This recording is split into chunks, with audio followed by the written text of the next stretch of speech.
Welcome in सोना Singh twinkle lectures.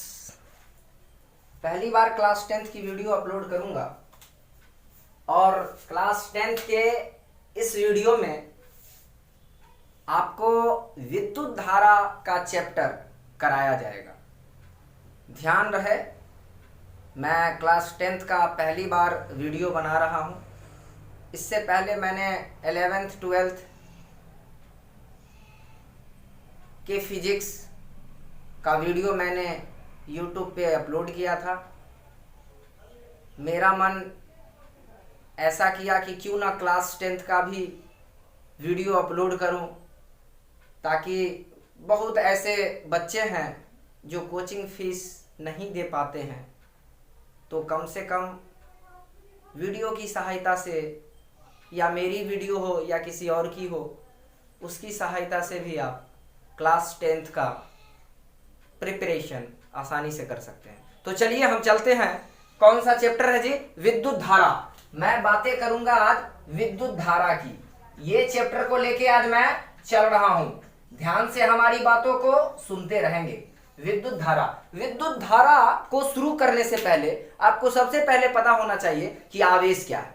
अगर आप आवेश नहीं समझ रहे हो तो विद्युत धारा को नहीं समझ पाओगे, क्योंकि विद्युत धारा जो है वो आवेश पर आधारित है और आवेश जो है वो इलेक्ट्रॉन पे आधारित है। तो सबसे पहले हम आपको आवेश के बारे में पूरी जानकारी दें। आवेश है क्या? आपको सबसे पहले पता होना चाहिए कि एक प्रसिद्ध यूनानी सबसे पहले ईसा मसीह के जन्म से 700 वर्ष पहले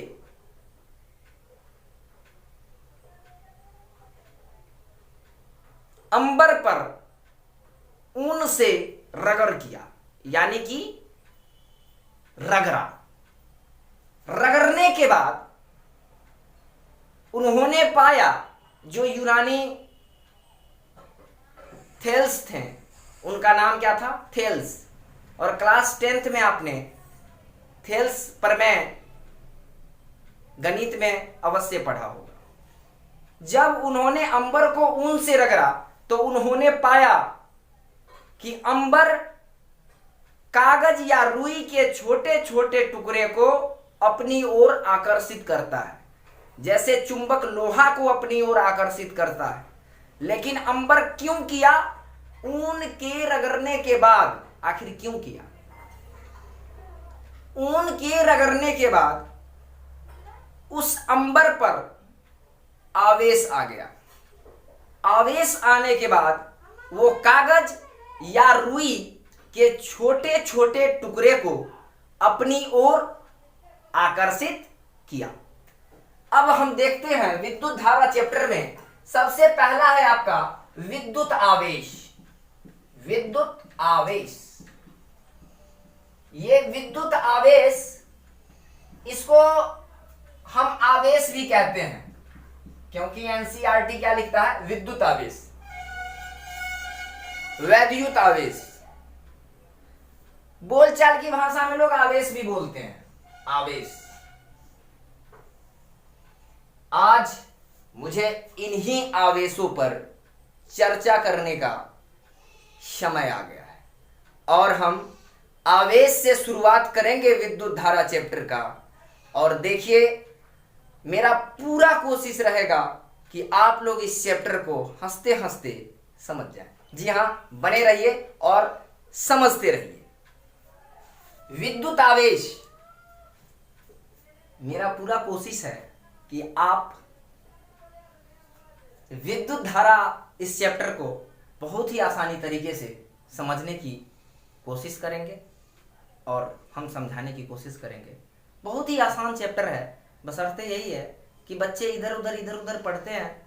कहने का अर्थ है कि कौन सा टॉपिक पहले पढ़नी है, कौन सा टॉपिक बाद में पढ़नी है, ये जानकारी हमारे छात्रों को नहीं होती है, जिनके कारण छात्र इधर उधर के टॉपिक पढ़ने से उनको बीच का कोई स्टेप समझ में नहीं आता है और वो थक कर उस चैप्टर को छोड़ देते हैं। लेकिन जब आपको मार्गदर्शन, यानी कि जब आप रास्ता को आसानी से देखेंगे कि कैसे कैसे चलना है, तो मेरी पूरी उम्मीद है, मुझे पूरी आशा है कि आप जरूर समझेंगे। तो मैंने क्या कहा था, विद्युत आवेश। अब आप परिभाषा को ध्यान से दो, मैंने दो परिभाषा लिखा है, ध्यान से देखो। विद्युत आवेश वह अदिश भौतिक राशि, सबसे पहले सदिश अदिश, ये पॉइंट आपने 9th में पढ़ा होगा। सदिश और अदिश, तो अदिश में क्या होता है, सिर्फ परिमाण होता है, और सदिश में क्या होता है, परिमाण के साथ साथ दिशा भी होती है। लेकिन हमें उसकी बातें नहीं करनी है। वह अदिश भौतिक राशि, भौतिक राशि भी आपने 9th में पढ़ा होगा। तो ये जो विद्युत आवेश है एक भौतिक राशि है। तो वह अदिश भौतिक राशि, वह, उसमें क्या क्या कंडीशन होना चाहिए, जिसके कारण चुंबकीय और विद्युतीय प्रभाव उत्पन्न होते हैं। जिसके कारण क्या क्या उत्पन्न होता है, चुंबकीय और विद्युतीय प्रभाव उत्पन्न होते हैं, उसे आवेश कहते हैं। और आवेश को, अब इतना बड़ा आवेश और लिखना अच्छा नहीं है ना, इसलिए उसे हम क्या चीज से सूचित करते हैं, क्यू से सूचित करते हैं। देखो धीरे धीरे आप क्या करना, जब मैं वीडियो में लिखूंगा या ये जो पूरा आपका डाटा आपके सामने आएगा, तो जब जब मैं कहूंगा आप स्क्रीनशॉट लेते रहना, क्योंकि स्क्रीनशॉट करते रहोगे तो बाद में आप क्या करोगे, उसको लिख सकते हो। अगर आपने भूल से स्क्रीनशॉट नहीं किया तो वीडियो को पॉज कर करके आप अपने नोटबुक में ये सारी चीजों को मेंटेन कर सकते हो लिखकर। आगे देखते हो। अब गणितीय परिभाषा क्या है, विद्युत धारा और समय के अदिश गुणनफल को आवेश कहते हैं। यानी विद्युत धारा और समय दोनों को गुना करेंगे, जब गुना करेंगे तो कुछ गुणनफल आएगा, और जब वो गुणनफल आएगा तो हम उसे ही क्या कहेंगे, आवेश कहेंगे। मुझे उम्मीद है कि आवेश को समझने में आपको थोड़ी सी भी कठिनाइयों का सामना नहीं करना पड़ा होगा। लेकिन है, अब लेकिन क्या है, लेकिन ये है कि आवेश तो आप समझ गए कि आवेश क्या होता है, कि जो विद्युतीय और चुंबकीय प्रभाव क्या करता है, उत्पन्न करता है, या विद्युत धारा और समय के अदिश गुणनफल को। और इसको सूचित किससे किया जाता है, क्यू से। इसलिए मैंने नीचे लिखा है, अर्थात क्यू बराबर, यानी आवेश बराबर विद्युत धारा गुने समय, क्योंकि विद्युत धारा और समय का गुणनफल ही आवेश है। इतनी बात को माइंड के अंदर सेट करें और क्या करें, इसका स्क्रीनशॉट लें।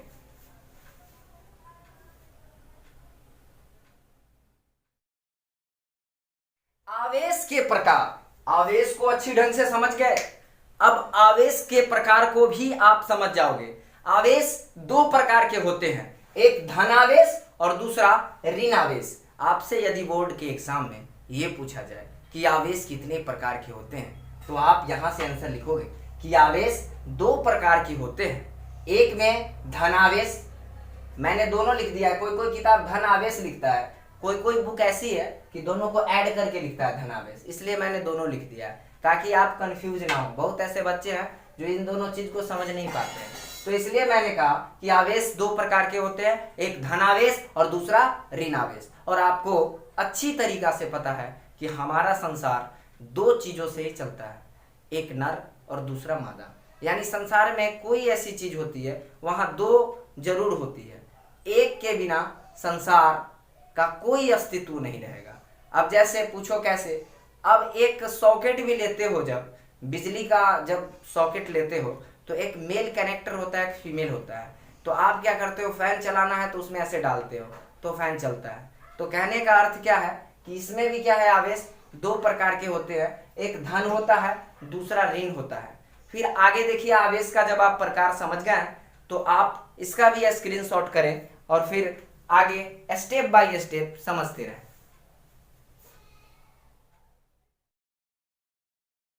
आवेश को समझने के बाद मैंने आवेश के प्रकार को आपको समझाया, उसके बाद मैं आपको विद्युत धारा का टॉपिक लेके आया।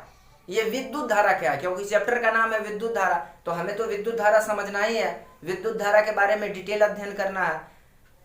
विद्युत धारा से भी पहले हमें आवेश का अध्ययन करना था उस चैप्टर में, तो मैंने तो आपको आवेश का बता दिया, आवेश क्या है और आवेश कितने प्रकार के होते हैं। जितनी जानकारी आपको चाहिए क्लास 10 तक मैं उतनी ही जानकारी आपको दिया हूँ।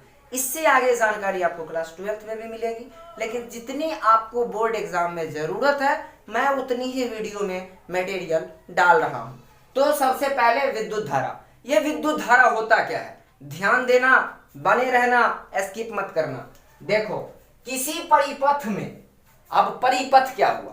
परिपथ का मतलब होता है यहां पर कोई तार है, इस तार से यदि विद्युत धारा यानी करंट, जिसको आप लोग करंट कहते हैं, जिससे बल्ब, पंखा, जितने इलेक्ट्रिकल एप्लियंसेज है, ये सारे चीजों क्या होती है, चलती है, तो उससे क्या होता है कि विद्युत धारा के कारण चलती है।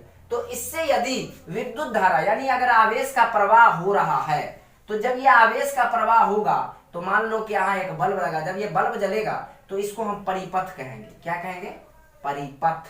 अब परिपथ में भी दो टाइप का होता है, एक बंद परिपथ, एक खुला परिपथ। मैं दोनों बताऊंगा, लेकिन फिलहाल आप स्टेप बाय स्टेप देखते रहे। अब देखिए, तो किसी परिपथ में, परिपथ मतलब जिससे आवेश चलता है, आवेश प्रवाह की दर को, दर का मतलब रेट होता है, और आपको पता है ना कि जहां पर दर लगा होगा वहां पर आप क्या करोगे, समय से भाग दोगे। अब क्यों दोगे उसका भी जानकारी मैं आपको इसी वीडियो में दूंगा, और जितनी लेक्चर आएंगी आपके डिस्क्रिप्शन में लिंक दिया होगा, आप उस लिंक को खोलकर, अगर आपको वो वीडियो नहीं मिल रही है तो हमारे वीडियो के डिस्क्रिप्शन में जो लिंक है उस लिंक पर जाकर आप उसके बारे में डिटेल अध्ययन कर सकते हो। ऐसे मैंने लेक्चर वाइज बना रहा हूं, लेक्चर 1, लेक्चर 2, जैसे विद्युत धारा चैप्टर है, अब इसमें जितने लेक्चर बन जाए, फिर आगे जैसे प्रकाश का परावर्तन अपवर्तन है उसमें आगे फिर जितना लेक्चर बन जाए, फिर मानव नेत्र तथा रंग बिरंगा संसार है उसमें फिर जितना हो जाए, आगे जितनी जैसे चैप्टर क्लास 10th में दिया हुआ है, मैं कोशिश करूंगा कि प्रत्येक चैप्टर का लेक्चर वाइज बन जाए और वीडियो अपलोड हो जाए।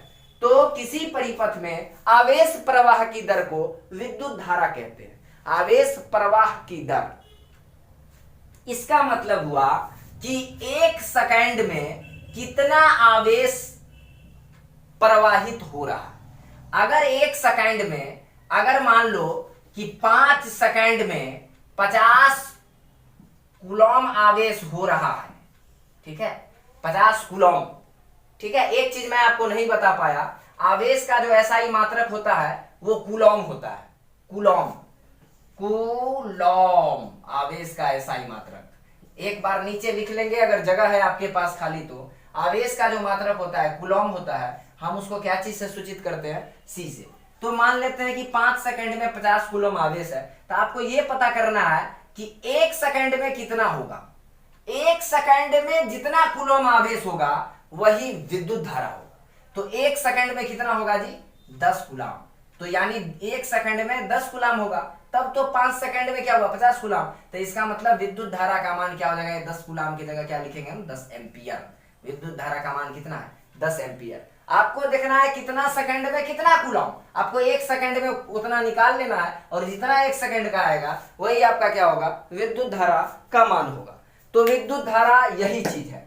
अब गौर से देखो, इसका दूसरा शब्द भी मैंने लिख दिया है परिभाषा में। देखो, बोर्ड एग्जाम में क्वेश्चन पूछा जाता है, बहुत ऐसे बच्चे हैं जो क्वेश्चन नहीं समझ पाते हैं, बहुत ऐसे बच्चे हैं क्वेश्चन समझते हैं फिर भी लिख नहीं पाते हैं। लेकिन मैं आपको एक बात बता दूं कि बोर्ड एग्जाम में कैसे कैसे क्वेश्चन, विद्युत धारा लिख के मैंने डैश दिया, इसका मतलब क्या है, इसका मतलब है विद्युत धारा के बारे में बताएं, उसके बारे में पूछा जा रहा है। अगर मेरा नाम सोना सिंह ट्विंकल है, अगर कहीं सोना सिंह ट्विंकल देके डैश लिख दिया, मतलब सोना सिंह ट्विंकल को परिभाषित करो, क्या है, नहीं है कहां से आया है, उसके बारे में बताओ और मुख्य चीजों को बताओ, क्योंकि एक ही छोटा सा परिभाषा में सारे चीजों को बताना संभव नहीं है। इसके लिए उसका गुण मतलब गुण बनाना पड़ेगा, प्रॉपर्टीज बतानी पड़ेगी। लेकिन सबसे पहले आपको करना क्या है कि जैसे इसको पूछेगा विद्युत धारा क्या है, उदाहरण सहित उत्तर दीजिए। इसी क्वेश्चन को दूसरे स्टाइल में, विद्युत धारा से आप क्या समझते हो, उदाहरण सहित समझाएं। इसी का तीसरा स्टाइल में पूछेगा विद्युत धारा से क्या तात्पर्य है, यह तीसरा स्टाइल हुआ। चौथा स्टाइल पूछेगा विद्युत धारा को परिभाषित करें, यानी इसी टाइप को बार बार इस क्वेश्चन को अलग अलग टाइप में पूछेगा आपसे। तो अलग अलग जब टाइप में पूछेगा तो आप कहोगे सर तो बताए विद्युत धारा को परिभाषित कीजिए, और यहां पूछ दिया विद्युत धारा क्या है, या पूछ दिया विद्युत धारा से क्या समझते हो, या पूछ दिया विद्युत धारा से क्या तात्पर्य है। तो यहाँ पे मैं क्या करूं, सर तो बताए थे विद्युत धारा किसे कहते हैं, यानी सब का मतलब क्या है, एक ही होता है। अब दूसरे शब्दों में मैंने लिखा है कि किसी परिपथ में इलेक्ट्रॉन्स का लगातार बहना, यानी इलेक्ट्रॉन्स का प्रवाह क्या कहलाता है, विद्युत धारा। और इसको हम क्या चीज से सूचित करते हैं, आई से। पिछली बार जब आवेश बता रहा था तो मैंने क्या बोला था, आई और टी के गुणनफल को क्या कहते हैं, आवेश। ठीक है, ये देखो समय जो है वो भाग में है, इधर आके गुना में हो जाएगा, तो Q बराबर क्या हो जाएगा, आई टी हो जाएगा। वही Q बराबर आई टी जो मैंने पिछली बार बताया था, यहीं से मैंने आई का मान निकाल लिया, तो आई इधर ही रह गया, टी इधर भाग में चला गया, तो Q बाई क्या आ गया, टी आ गया। ये ऐसे करके आया था। ठीक है, समझ गए होगे। तो आप, मुझे उम्मीद है कि आप विद्युत धारा भी समझे होगे। अब विद्युत धारा का जो है और डिटेल इंफॉर्मेशन मैं आपको देता हूं। चलो इतना तक का स्क्रीनशॉट करो, फालतू चीजों को मत लिखना, जितना मैंने बताया है उतना ही करना। तब तक स्क्रीनशॉट करो, और या तो बाद में वीडियो को पॉज करके आप लिख सकते हो।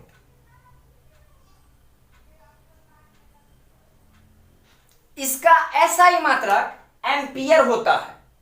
एम्पियर को ए से सूचित किया जाता है। विद्युत धारा एक अदिश राशि है। इलेक्ट्रॉन थ्योरी के अनुसार विद्युत धारा धनात्मक सिरे से ऋणात्मक सिरे की ओर बहती है। अब इन चारों कंडीशन को देखो, ये चार मैंने विद्युत धारा से ही मैंने निकाला है। सबसे पहला, और एक एक को मैं समझाऊंगा और बहुत ही आसान तरीके से, आप बने रहिए, मैं आपको समझाने की कोशिश अवश्य करूंगा। देखो सबसे पहले तो विद्युत धारा का एसआई मात्रक एम्पियर होता है। अब जो बच्चा एसआई मात्रक नहीं समझ रहा है तो वो बच्चा एक देहाती लैंग्वेज में समझ लो कि एसआई मात्रक होता क्या है ना। बहुत ज्यादा दिमाग में खुजली हो रही होगी ना, तो खुजली को शांत करने वाली जो मेडिसिन है वो मेडिसिन मैं आपको दे रहा हूँ। थोड़ा सा ध्यान से देखते रहना मैं बोल क्या रहा हूँ, है ना। तो विद्युत धारा का जो एसआई मात्रक है वो एम्पियर है, और एम्पियर को हम ए से सूचित करते हैं। तो फिजिक्स में हर चीज को छोटा रूप में लिखा जाता है। मैंने ए लिख दिया, आप समझ गया, सर एम्पियर लिख दिए। मैंने आई लिख दिया, सर तो विद्युत धारा लिख ही दिए। मैंने क्यू लिख दिया, आप समझ गए, सर आवेश लिख दिए। मैंने सी लिख दिया, आप समझ गए, सर कूलॉम्ब लिख दिए। आप सब कुछ समझ रहे हो। लेकिन एसआई मात्रक का मतलब होता है जब आप किसी राशन की दुकान पे जाते हो और वहां जाने के बाद ये कहते हो कि 1 केजी चावल दो, 1 केजी चीनी दो। कभी नहीं कहते कि 1 लीटर चावल दो, 1 लीटर चीनी दो।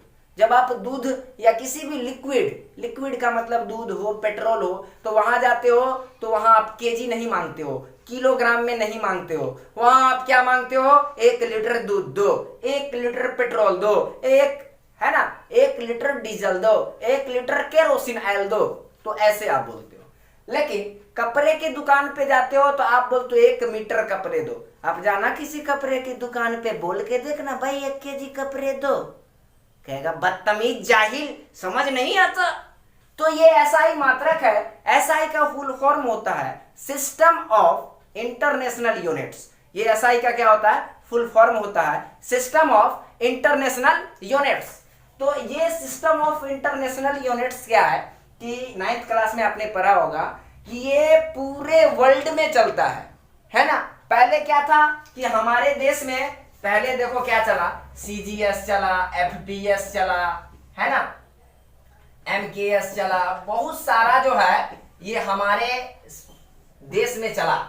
FPS foot pound second, CGS centimetre gram second, metre kilogram, है ना, एस होगा जी, मीटर किलोग्राम सेकेंड। तब लास्ट में क्या आया, एसआई आया, और ये एसआई मात्रक सब जगह चलता है।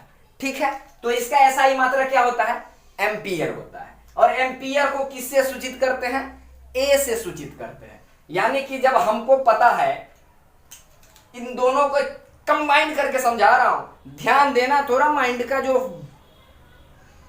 स्विच होगा ना ऑन करना, फिर देखो समझ जाओगे। देखो किसी मेटल से यानी धातु से 3 सेकंड में 18 कूलम आवेश चल रहा है। 3 सेकंड में 18 कूलम आवेश प्रवाहित हुआ। 3 सेकंड में हो रहा है, ठीक है। तो अब आपको बताना है कि विद्युत धारा उसमें कितना है, तो आप कैसे निकालोगे?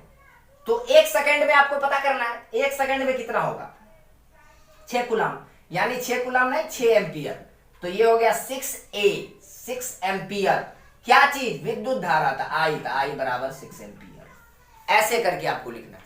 अब ऐसे नहीं लिखना है विद्युत धारा बराबर 6 एम्पियर, ऐसे नहीं लिखनी है ना, बहुत बड़ी हो जाएंगी। इसलिए क्या है ना कि शॉर्ट मेथड को क्या किया गया है, बताया गया है। विद्युत धारा एक अदिश राशि है। ये अक्सर आदमी इस बात में कंफ्यूज हो जाते हैं कि भाई विद्युत धारा एक अदिश राशि है, कैसे? इसमें तो दिशा होता है, फिर भी ये अदिश राशि क्यों है? क्यों है भाई? आपको पता है अदिश का मतलब है जिसमें सिर्फ परिमाण होता है, और सदिश का मतलब होता है जिसमें परिमाण भी होता है और दिशा भी होती है। अब देखो एक चीज मैं आपको एकदम देहाती लैंग्वेज में समझाऊंगा, बस ध्यान से बैठे रहो भाई, इधर उधर मत होना। 1 केजी चावल दो, इसमें मैंने सिर्फ क्या बोला, 1 केजी, ये परिमाण है। और परिमाण में 2 चीज होता है, परिमाण है ये 1 केजी क्या परिमाण है, और इसमें भी 2 चीज है। पहला चीज है उसको हम कहते हैं संख्यात्मक मान, संख्यात्मक मान, क्योंकि एक संख्या है, और ये केजी है, इसको हम कहते हैं SI मात्रा। इतना तो समझ गए होगे ना। अब 1 केजी है तो 1 तो हो गया संख्या, ये संख्या हो गया, और केजी जो है वो हो गया आपका SI मात्रा। तो ये क्या है, 1 केजी चावल लेंगे तो ऐसे तो नहीं कहेंगे 1 केजी चावल दो पूरब की दिशा में, 1 केजी चावल दो इस दिशा में, इस दिशा में, ऐसा तो नहीं कहेंगे। लेकिन जब आप कहीं आप जाते हो, जब आप 60 किलोमीटर की रफ्तार से चलते हो, आपका वेग होता है 60 किलोमीटर पर आवर, तो आपका एक निश्चित दिशा होती है, चाहे वो पूरब हो या पश्चिम हो, आप जिधर घूमते भी हो तो वो आपकी दिशा होती है। यानी कि अदिश में सिर्फ परिमाण होता है और इसमें परिमाण के साथ साथ दिशा भी होती है, और परिमाण में भी 2 चीज होता है, एक संख्यात्मक मान और दूसरा SI मात्रा। तो ये दोनों 3 तो मैंने समझाया। 4 नंबर देखो, इलेक्ट्रॉन थ्योरी के अनुसार विद्युत धारा धनात्मक सिरे से ऋणात्मक सिरे की ओर चलती है या बहती है।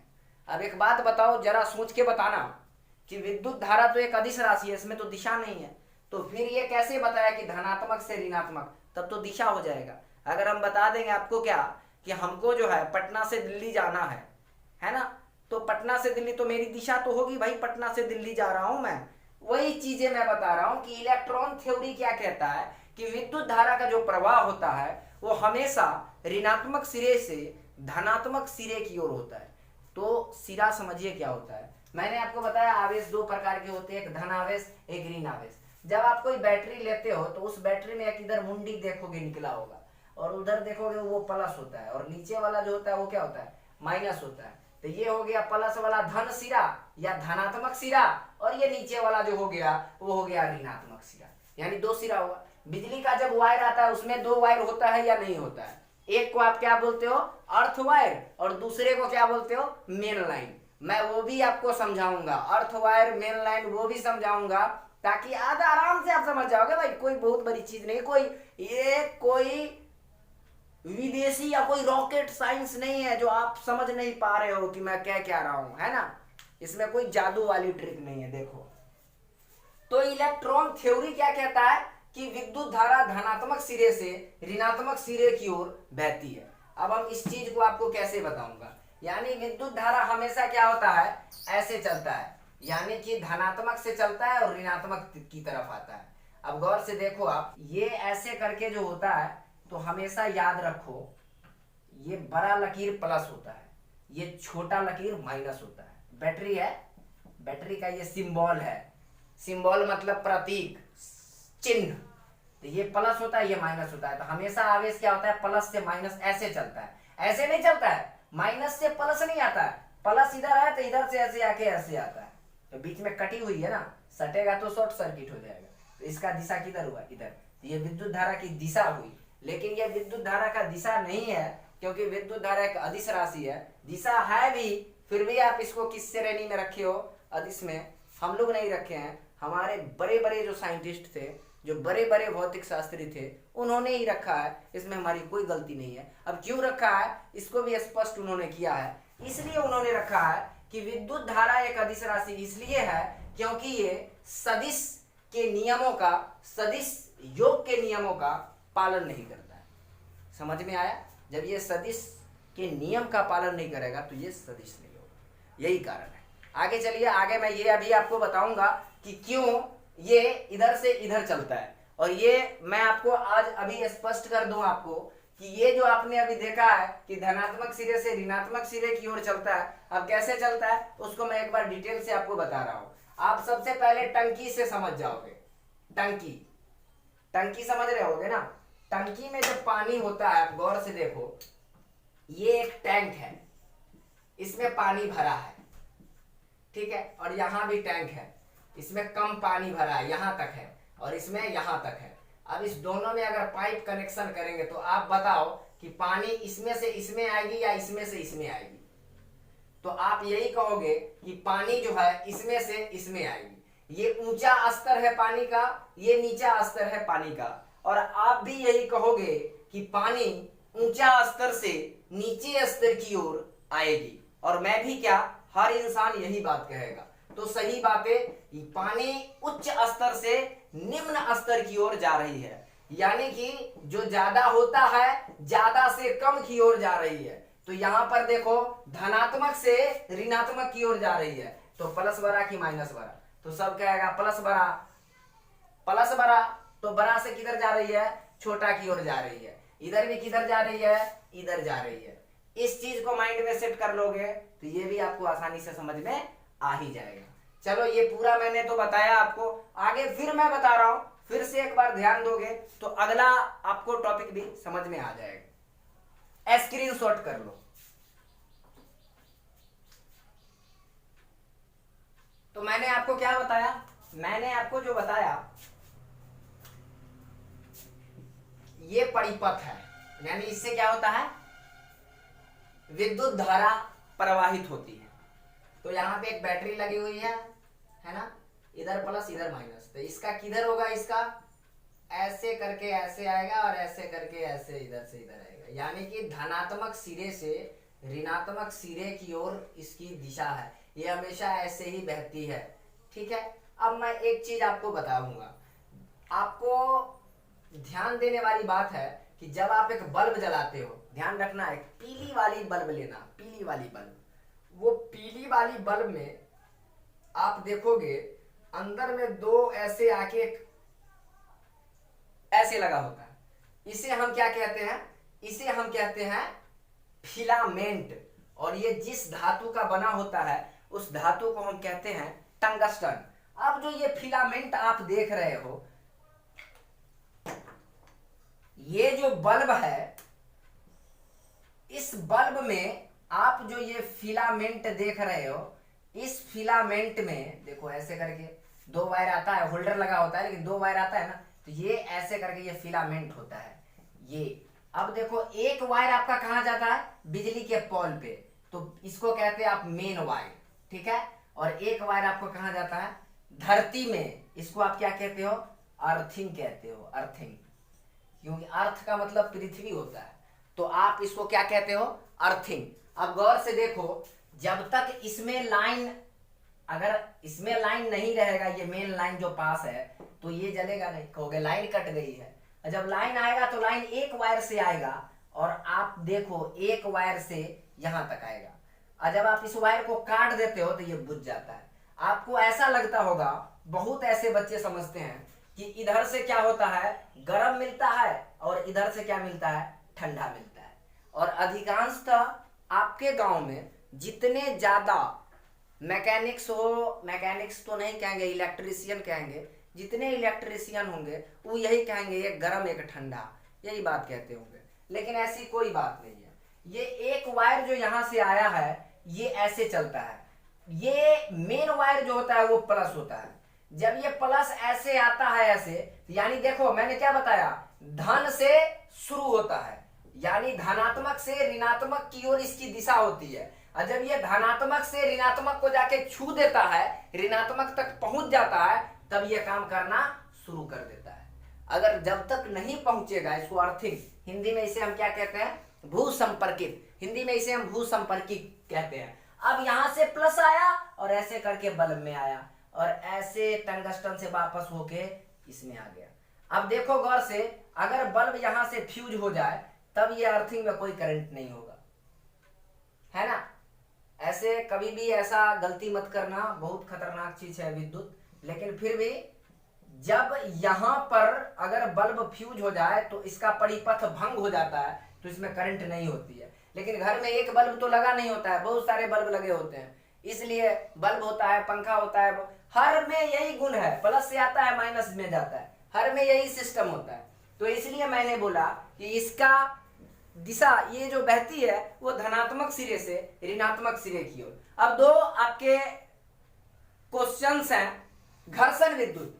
तो जो विद्युत घर्षण से उत्पन्न होती है, यानी पैदा होती है घर्षण से, घर्षण मतलब रगड़न, जब इस पर रगड़ेंगे, अभी मैंने बताया आपको, अंबर को जब ऊन से रगड़ा जाता है ना, तो मैंने बताया, तो उसी प्रकार से जब दो चीज को रगड़ा जाता है तो क्या होता है, विद्युत उत्पन्न होता है, तो उसे घर्षण विद्युत उत्पन्न होता है। विद्युत धारा ही मान वैसे ही निकलेगा जैसे मैंने पीछे आपको विद्युत धारा बताया है, लेकिन ये घर्षण के द्वारा उत्पन्न हुआ है, इसलिए हम इसको क्या कहते हैं, घर्षण विद्युत। अब रगड़ेंगे तो इस पर विद्युत आया, इस पर आवेश उत्पन्न हो गया। जब इस पर आवेश उत्पन्न हुआ तो इस पदार्थ पे हुआ, तो आवेश तो इसी पर उत्पन्न हुआ, या इस पर से आपके शरीर पे तो नहीं चला गया, तो ये इसी पर रहा, स्थिर रहा, इसलिए इसे स्थिर विद्युत भी कहते हैं।